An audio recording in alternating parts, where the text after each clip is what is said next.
तुला जीवाचं रान कर तुझीच तू झोपून दे बळीराजा.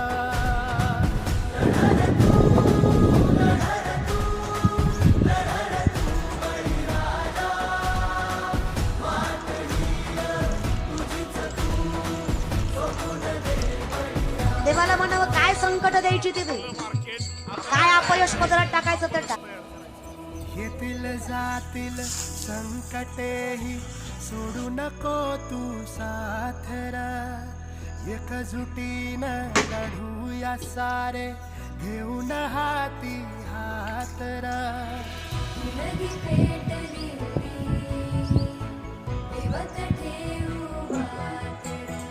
हे तसं